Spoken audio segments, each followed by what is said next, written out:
দর্শক, আমরা Darshana main bus stand থেকে জয়নগর যাওয়া যে মেন সড়কটি, আমরা সেই সড়কের কাছে এখন উপস্থিত হয়েছি এবং আপনারা দেখতে পাচ্ছেন যে এই সড়কটি থেকে ঠিক বায়ে যে একটি ইটের সলিং রাস্তা নেমে গিয়েছে, এখানে আছে এদের যে ক্যাম্পটি আমরা দেখালাম, সেই ক্যাম্পটি ছিল আসলে নিমতলা বিজিবি ক্যাম্প।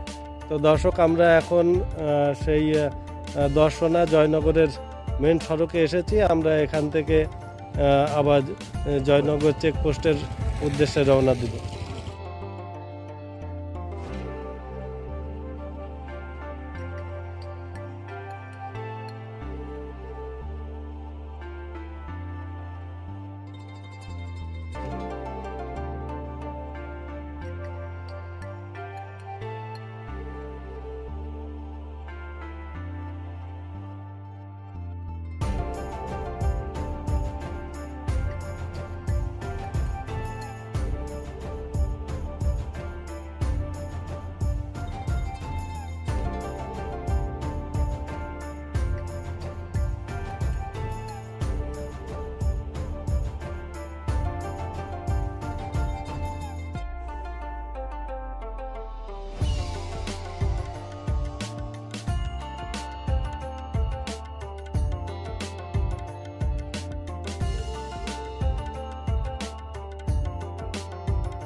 বন্ধুরা, আমরা এখন জয়নগর চেকপোস্টে কলকাতা থেকে ঢাকা যে মৈত্রী এক্সপ্রেস চলাচল করে, আমরা কিন্তু সেই রেল লাইনের উপরেই দাঁড়িয়ে আছি।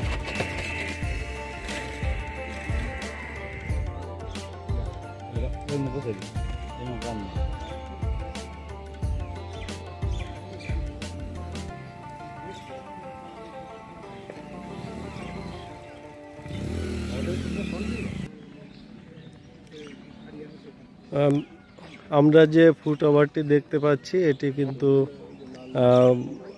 গেদে যে রেল স্টেশনের ফুট ওভারটি রয়েছে, আমরা সেটি কিন্তু এখান থেকে দর্শক আমরা অনেক দূরে, তারপরেও আমরা জুম করে চেষ্টা করছি সেটি আপনাদের দেখানোর জন্য।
বন্ধুরা, জিরো লাইন, যেটি পাসপোর্টধারীদের ওয়েটিং রুম, আমরা সেই রুমটির সম্মুখে।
আপনারা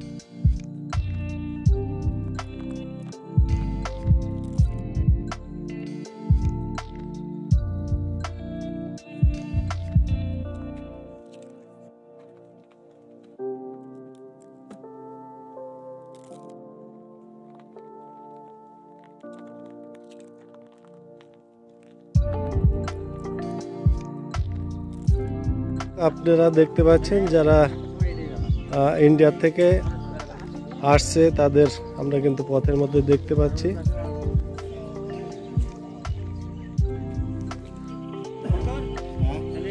আর আপনারা দেখতে পাচ্ছেন যারা দর্শনার্থী আছেন তাদের কিন্তু এই পর্যন্ত সীমারেখায়, এর পাশে তাদের আর অ্যালাউ করা হয় না।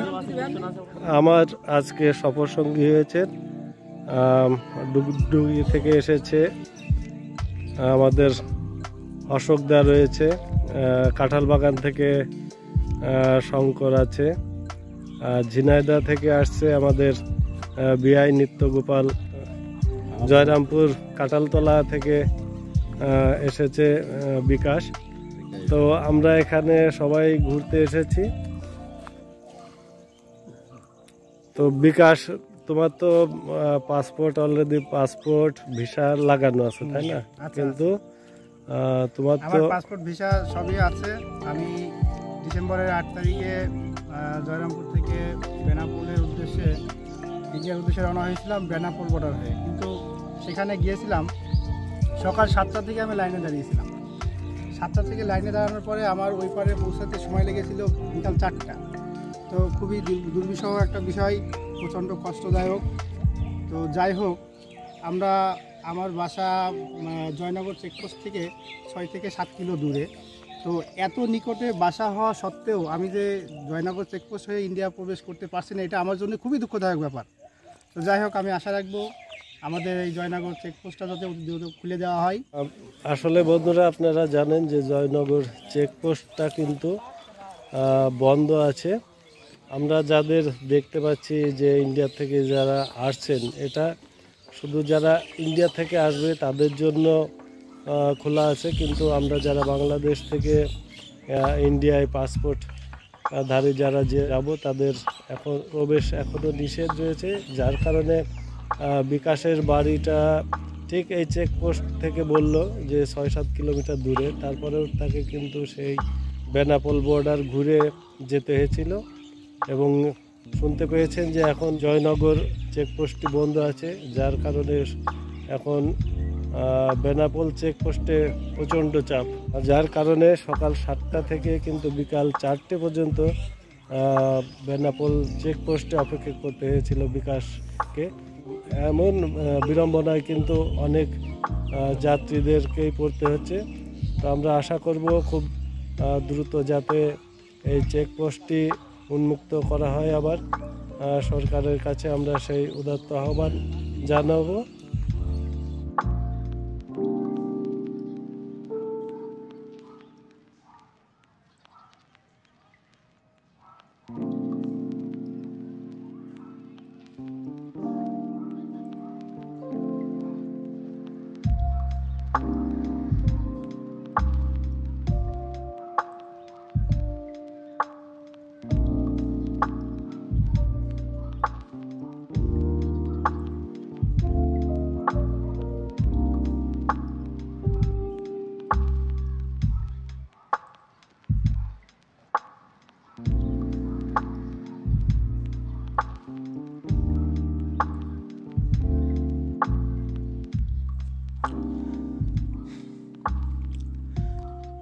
বন্ধুরা, সম্মুখে একটি বাংলাদেশ ভারতের সীমান্ত পিলার রয়েছে। আমরা সেই সীমান্ত পিলারটির কাছে যাচ্ছি। জয়নগর চেকপোস্টটি পেরিয়ে কিছু দূর এসে আমরা একটি পিলার কিন্তু এখানে দেখতে পাচ্ছি, যার এক পাশে বাংলাদেশ এবং আরেক পাশে ইন্ডিয়া। একদম ঠিক সড়কের সঙ্গেই রয়েছে পিলারটি। দর্শক, আপনারা দেখুন।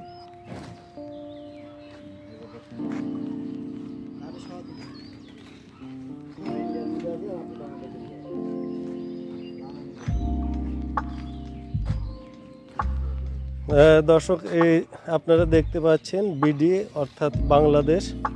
এটি কিন্তু আপনার বাংলাদেশের সীমানায় আমরা আছি।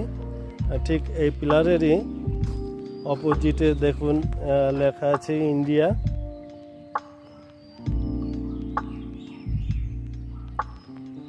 তার মানে এই অংশটি এখন ইন্ডিয়ার ভিতরে,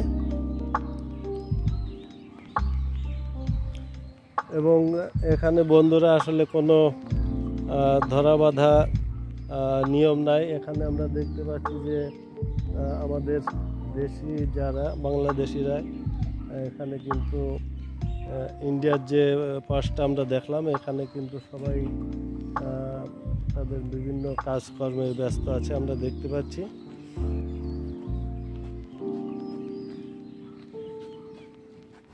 আমার সফর সঙ্গী যারা আছে তারা কিন্তু ঠিক যে সোজা দাঁড়িয়ে আছে এটি কিন্তু বাংলাদেশের সীমানা।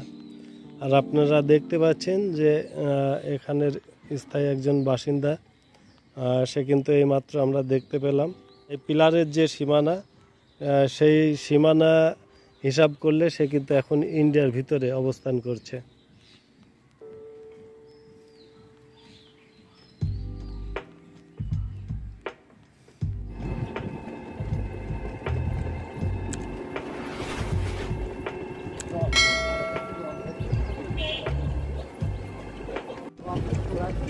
জয়নগর চেকপোস্টের পাশ দিয়ে যে নদীটি বয়ে গিয়েছে আপনারা দেখতে পেলেন। এই নদীটি বাংলাদেশের নাম মাথাভাঙা বলে পরিচিত, ইন্ডিয়ার ভিতরে আবার চূর্ণী নদী নামে পরিচিত। এই চূর্ণী নদীটি ভারতের কালীনারায়ণপুর উপর দিয়ে বয়ে গিয়েছে। তো দর্শক, আমরা এখন দর্শনা শহরের উপরে অবস্থান করছি।